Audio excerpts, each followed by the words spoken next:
Hi, students, and welcome to the very last week of class. I hope you're all doing well. I have a few things that I want to cover today just as we finish and we wrap up the semester together. First and foremost, your final exam, your final portfolio is due this week. That link is going to be open on Wednesday, and it will be available to you until Friday at 11:59 p.m. Again, I will open that on Wednesday, probably around noon, and that will be available to you until Friday at 11:59 p.m. A lot of you are still asking me a lot of questions about the final portfolio and what it really is. So I want to share a few things with you in hopes that this will help you. So if you go to your Blackboard page, again, I want to reiterate, if you go to essay topics and handouts where you have gotten all of your handouts for this semester, and you go below all of your essays, and for some classes you have this review essay, for some of you, you do not, so don't worry about that. And then right here, it says portfolio information and instructions. You're going to click on that. And then right here, you have your guidelines, and then you also have a student cover letter example. Again, the portfolio is a two-part final essay. You're going to have your cover letter, which goes over in detail a lot of your revisions, how you got to those revisions. It talks about process, and it also talks about your overall experience in the course. And I want to open up these guidelines to show you there are some very specific questions that I have for that cover letter. So I'm going to share my screen with you. So you should be seeing the final exam portfolio and reflective cover letter. And again, I went over all of these instructions in a previous lecture from, I think, either Thanksgiving week or the week after, depending on what class you're in. But I want you, so here are your revision guidelines on page 2. Just some questions that I'm asking you to consider. And then the reflective cover letter, all of those guidelines are right here. So I just want to reiterate these one more time. The cover letter should go before your essay, and it's all in one document. But again, you cannot write this cover letter until you've completed the revisions on the essay of your choice. And the choices that you have are either your eulogy essay, your profile essay, or your cause and effect essay. So once you've revised that essay, then you write a cover letter explaining the changes that you've made in the revision process, both what you've changed and why you've changed it. It is important that your letter be as thorough, specific, and detailed and clear as possible. It should also be proofread thoroughly and exhibit the highest quality of academic tone in your final essay. The completeness of the letter and its quality are both parts of your final grade. The letter needs to be 1 to 2 pages in length. And remember, this letter is going to be in block format. And I'm going to show you what that looks like in a little bit. So this is single spaced. This is not double spaced like what you're going to be doing for your essay in MLA format.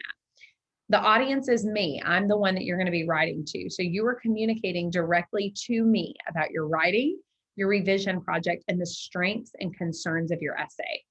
Again, I'm going to show you a sample of this. In your letter, you need to address these questions. Discuss your writing before taking English 111. How did your writing change during this course? How does your revised essay demonstrate those changes? Why did you choose this essay to represent your best work? And when you wrote the first draft of this essay, how did you begin? Were there activities or exercises that you did that were helpful? Discuss the difference that peer instructor or writing center feedback made in the different versions of your essay. What are the most significant changes that you made for the revision assignment? How did your writing process help you strengthen this essay? Pre-writing, drafting, revising, and editing. After completing your revisions, what do you think is the strongest part of your essay? What would you still like to further revise if you had more time or instruction?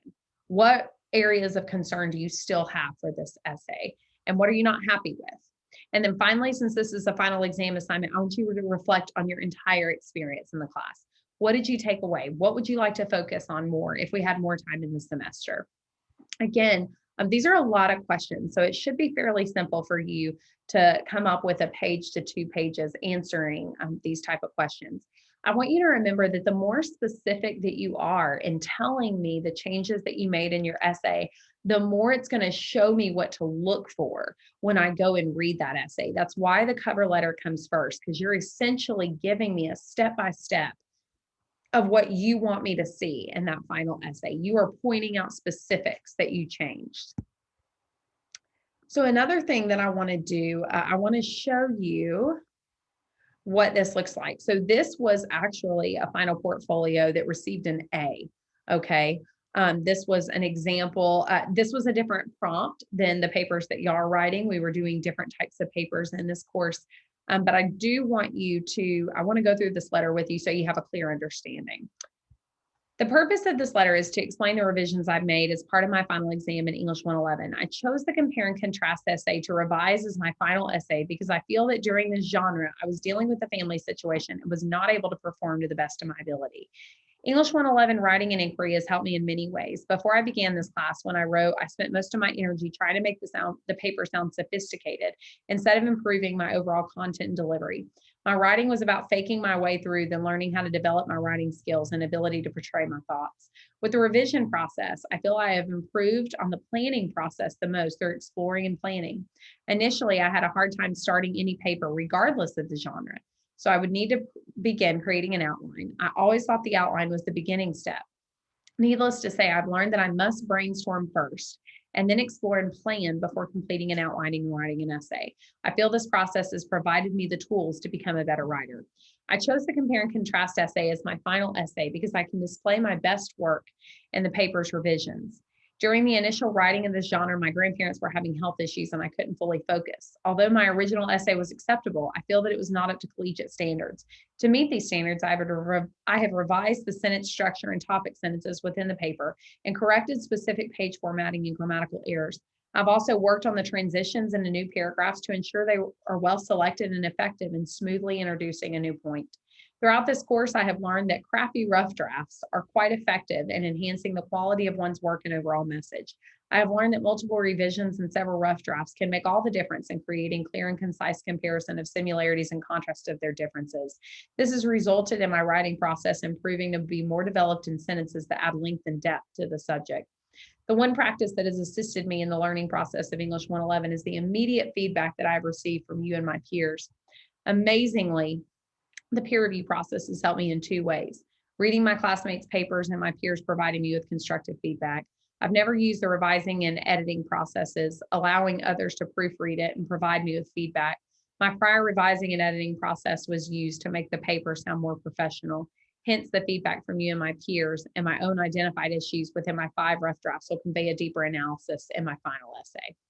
One of the parts of the original compare and contrast essay that I'm most proud of is the introduction. I've revised the beginning statements no less than 10 times until arriving at my final product, which obviously took a great deal of thought. I realize that this may seem trivial to some writers, but to me it was challenging to provide a hook, the proper background information, and write a thesis that explained my purpose of the essay. This portfolio has stretched my abilities as a writer. The area where I feel I can improve my writing is organizing my thoughts using the required format. I believe that my content was good. However, my organizational focus gets lost in the information I'm trying to convey. I need to trust the outline as it will provide me the organizational format when writing the rough draft. As I reflect on the portfolio and specifically my compare and contrast essay, I think I'm still trying to make the paper sound sophisticated as I discussed in the second paragraph, instead of writing my essay in a focused, organized manner. This is one area I can do better on and plan to use in my future writings. I found this class challenging, and I feel the class has helped me improve my academic writing skills.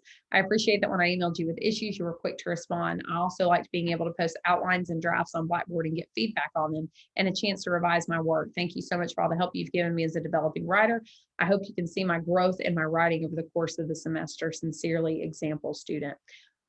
Guys, I hope that this letter, it helps indicate what I'm looking for here. There are very specific places that this student points out that when I then go to the next page, which is their essay, I know exactly what I want them to concentrate on. If you have any questions about this, please do not hesitate to reach out.